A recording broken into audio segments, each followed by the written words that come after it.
I have great pleasure in welcoming the Prime Minister of Malaysia and invite him to address the General Assembly. Mr. President, Excellencies, ladies and gentlemen, I would like to join the others in congratulating you, Mr. President, on your election as the President of the 74th session of the United Nations General Assembly. I would also like to thank Her Excellency Maria Espinosa for her dedication and stewardship in successfully completing her work of the 73rd session of the General Assembly. Malaysia welcomes the theme of this year's General Assembly, which is galvanizing multilateral efforts for poverty eradication, quality education, climate action, and inclusion. The key message of this theme is galvanizing multilateral efforts, which is what the United Nations stands for. I will propose a few. Almost 3/4 of a century ago, 5 countries claimed victory in the Second World War. On the basis of that victory, they insisted on the right practically to rule the world. And so they gave themselves veto powers over the rest of the world in the organization they built, an organization they claim would end wars in the solution of conflicts. The veto power, they must know, was against all the principles of human rights which they themselves claimed to be the champions. It killed the very purpose of the great organization that they had created. It ensured that all solution to all conflicts could be negated by any one of them. Broken up into ideological factions, they frustrated all attempts of solving problems. Each one of them can negate the wishes of nearly 200 other members. It is totally and absolutely undemocratic. Yet, there are among them those who berate other countries of the world for not being democratic or being democratic enough. How much longer should this group be allowed to exercise its power? How long? Forever? The unspoken time frame seems to be eternal. That very power has resulted in an arms race. Each one of the 5 rely on their military might in order to challenge any attempt to take their power away. They feel they must be well armed to retain their right to be the privileged 5. It is this structure of the United Nations that renders it incapable of achieving its principal objective, that of preventing wars between nations. Indeed, the structure had enabled the promotion of wars within countries and between countries. True, the warlike European countries have not gone to war with each other over the past two-thirds of a century. But elsewhere, there is evidence that European countries have caused wars to break out, arms and funds to be supplied, and active participation in prolonging the wars. It is apparently good for business, for weapons sale. Mr. President, the first act engineered by the Western countries is the creation of the State of Israel by seizing Palestinian land and expelling 90% Arab population. Since then, wars have been fought in many countries, many related to the creation of the State of Israel. And now we have terrorism when there was none before, or at least none on the present scale. Military actions against acts of terrorism will not succeed. We need to identify the cause and remove it, but the great powers refuse to deal with the root cause. They prefer military action and sanctions, and they will continue to fail to stop terrorism. Malaysia accepts the State of Israel as a fait accompli, but it cannot accept the blatant seizure of Palestinian land by Israel for their settlements as well as the occupation of Jerusalem by Israel. The Palestinians cannot even enter the settlements built on their land. Because of the creation of Israel, there is now enmity towards the Muslims and Islam. Muslims are accused of terrorism, even if they did nothing. Muslim countries have been destabilized through the campaign for democracy and regime change. Muslims everywhere have been oppressed, expelled from their countries, and refused asylum. Thousands have died at sea and in the severe winters of Europe. One cannot deny that in the past there were no massive migration. Now the wars and instability due to regime change have forced them to run away from their countries.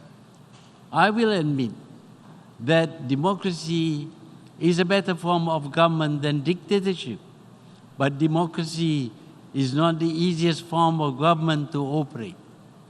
This is especially so when the adoption is overnight.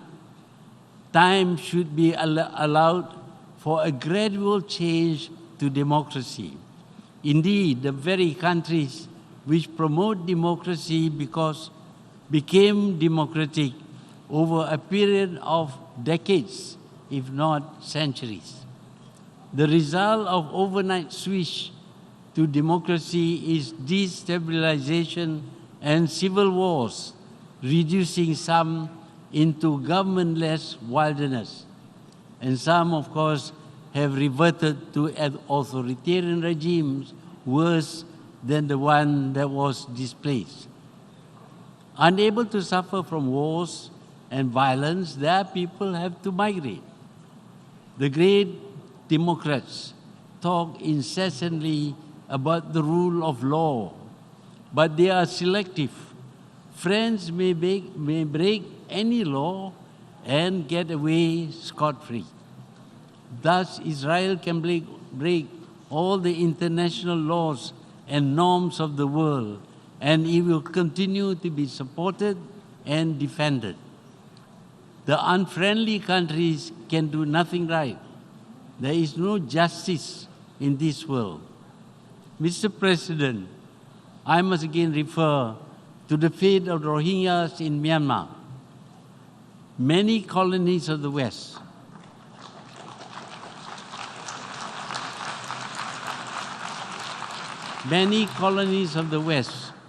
upon independence, expelled non-natives in their countries. But nowhere have they been as brutal as Myanmar. Even natives of the country were massacred, brutally killed, and raped in full view of the world, backgrounded by the burning houses and villages of the victims. They were forced to migrate, and now they dare not return to Myanmar even when offered. They cannot trust the Myanmar military unless some form of non-Myanmar protection is given. The helplessness of the world in stopping atrocities inflicted on the Rohingyas in Myanmar had reduced the regard for the resolutions of the United Nations. Now, despite UN resolution on Jammu and Kashmir, the country has been invaded and occupied. There may be reasons for this action, but it is still wrong. The problem must be solved by peaceful means.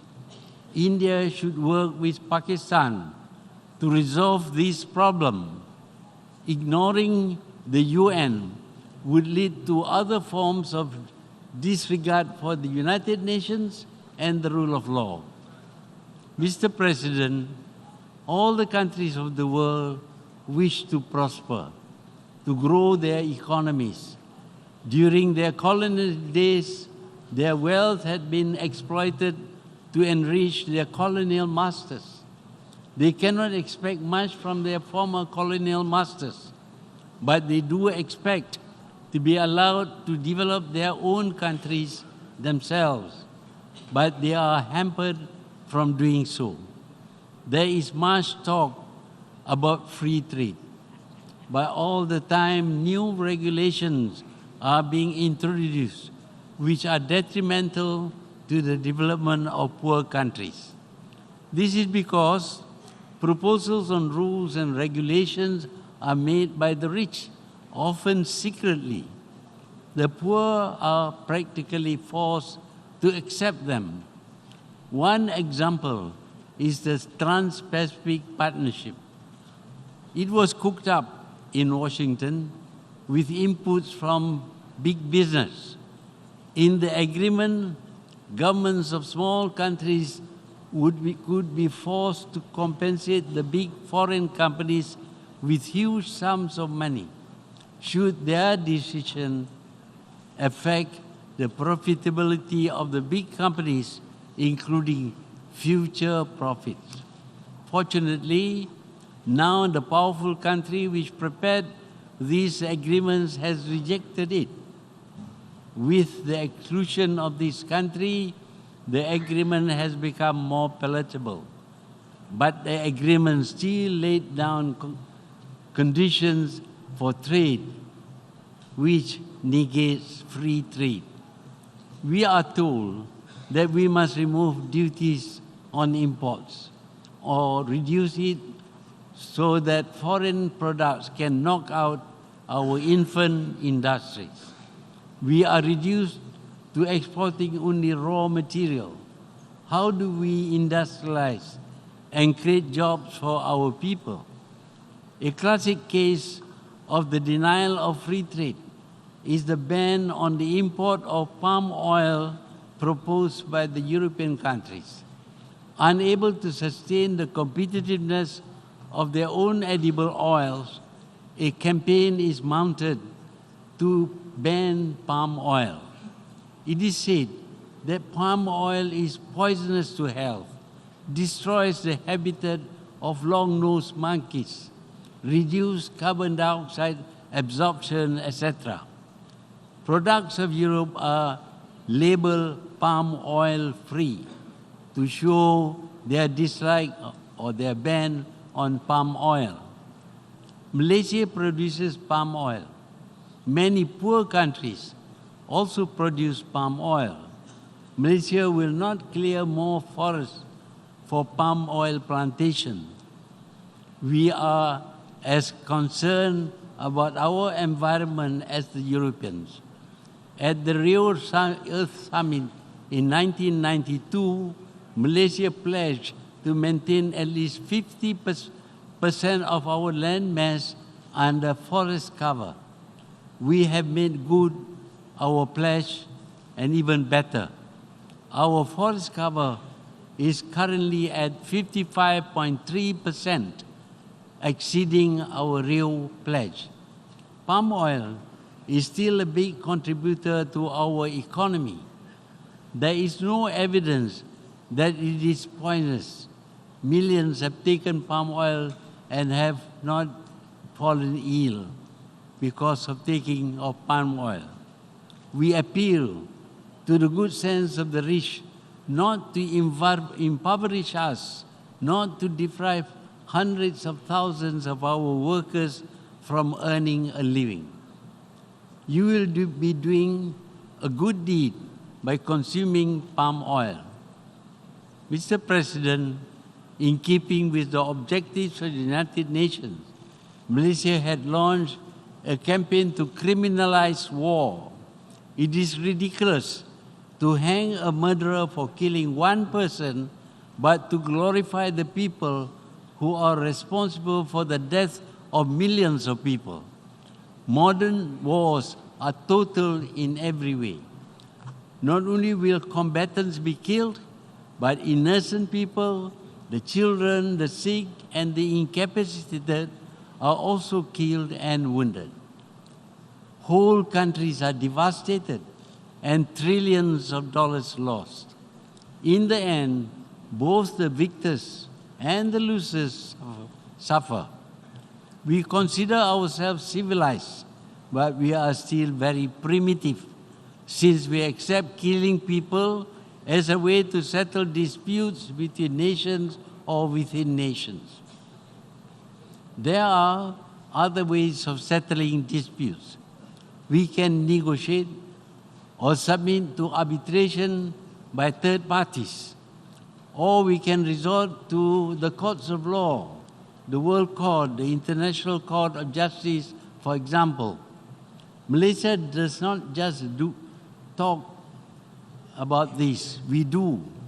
We settle disputes with our neighbors through negotiation and through the World Court. We won some and we lost some, but no one has been killed. This talk about not 1 inch of my territory is ridiculous. We know that if we go to war, that inch is going to cost us much more than what it is worth. When one goes to court, one does not always get what one claims to be rightfully ours. But it is the same with war. We do not always win. In a contest between two parties, one must lose if the other is to win. But if we use peaceful means, we can still lose, but it will cost us much less. No one would die, no land devastated. Mr. President, the world is experiencing climate change. Malaysia is hotter than ever before. It does not seem to return to previous temperatures. In fact, it seems to be getting hotter and hotter. Elsewhere, powerful typhoons and hurricanes are destroying whole towns, killing thousands, wreaking havoc of unprecedented proportions. Flood waters from storms inundate huge areas of land. Sometimes there would be a dry spell and wildfires would destroy forests and towns and create haze. Hundreds would die. Earthquakes and volcanic eruptions are more frequent and they destroy towns and cities. Melting snow in the Arctic and Antarctic is raising the levels of the seas and threaten to overrun islands. I have a feeling that these disasters are a part of the cycle of change that our planet has been going through for millions of years. Can it be that the stable, salubrious climate that we have been enjoying has come to the end of its cycle? Could it be that the cycle is changing, as it did in prehistoric times millions of years ago? It is possible that the temperatures rise to a level that living conditions will become unbearable. I think instead of preparing for war, we should be paying attention to the climate changes and accompanying natural disasters.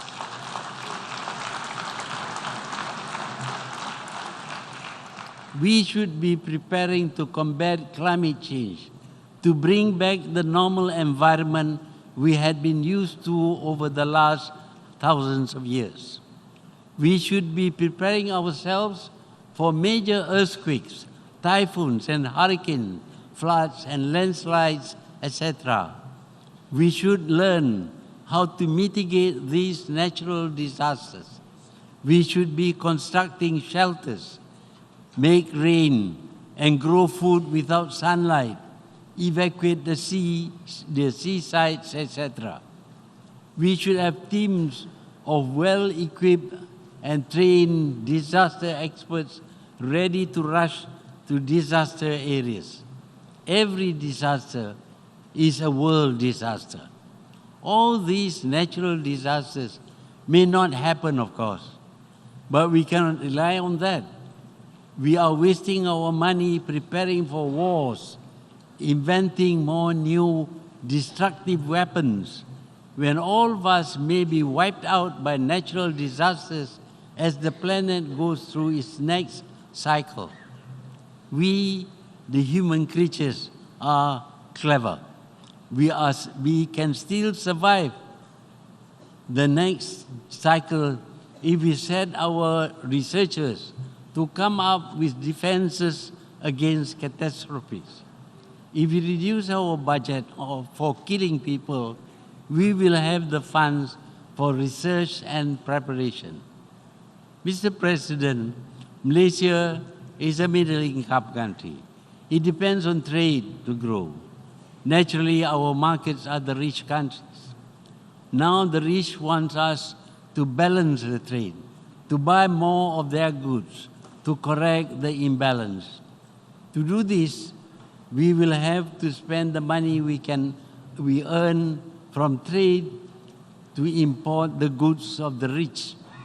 Our growth will be stunted so that the already rich will become richer. Trade enriches everyone. It has been shown through the ages. Malaysia is a trading nation. Our population is too small to provide a good domestic market. We need the world market. With the new communication technologies, we can increase our trade with the world. So don't impoverish us by forcing us to buy what we don't need or to reduce our exports. Trade wars are wasteful. Now that the whole world has become a market for everyone, trade wars will stultify the potential for everyone to become rich. We are also seeing sanctions being applied to countries. We do not know under what laws sanctions are applied. It appears to be the privilege of the rich and the powerful. If we want to have sanctions, let us have a law to govern them. The fact is that when sanction is applied to a country, other countries get sanctioned as well. Malaysia and many others lost a big market when sanction is applied on Iran. I believe in capitalism, but capitalism has gone mad. They are already talking of making trillions of dollars. It is dangerous for a person or a company to have so much money. It can influence things. It can buy power. Hence, the need for antitrust laws. We see in the Trans-Pacific Partnership, or the TPP, when the rich companies had given themselves the power to sue governments. The terms of the agreements were drawn up by them, and they are not all like Bill Gates, who spends some money on charity. Most are bent on exploiting the power money gives them. Mr. President, the UN has failed in protecting the poor from the scourge of war, but in other fields, it has done much better. It has contributed to better health, to alleviating the sufferings of some of the poor and the needy. It does provide a degree of security and stability in places plagued by internal conflicts. It can do more, but it is short of funds. Countries, including the very rich, are not paying their dues. It is shameful. We need to support the UN, even though it has failed to banish wars. Its work on health, education, and social security make the UN worth having. I would like to thank the staff and officers of the UN for their work and dedication in all these fields. Malaysia has been able to contribute by doing peacekeeping tasks in many countries. I look forward to the time when their service will no longer be needed, when countries are able to ensure their own security. The UN should play a major role in the restoration of failed governments. Many countries have failed because the administrative machinery does not work, does not function well. Modern technology can help, but there is a need for good training. Countries and people should be allowed to retain their cultures and ways of life. Only if the way of life involves taking away the rights of people should there be international interference sanctioned by the UN General Assembly. As for the UN Security Council, the time has come when the veto power should be modified if it cannot be done away with completely. The veto should only be valid if 2 veto powers together with 3 non-veto members agree to apply it. That way, abuses would be less frequent. 3/4 of a century is a long time. We cannot be held to ransom by events of the distant past. The veto powers should not think they would always be above international laws and norms. Now, new, cheap, but powerful weapons have been invented which even the poor can produce and use. If we do not make wars a crime, our security cannot be sustained. We must resuscitate the original purpose of this great organization, the United Nations Organization. We must punish warmongers. We must make the world peaceful for all. That was our mission, and that must remain our mission. Only if we succeed can we claim that we are civilized. I thank you, Mr. President. On behalf of the General Assembly, I wish to thank the Prime Minister of Malaysia for the statement just made, and I request protocol to escort His Excellency.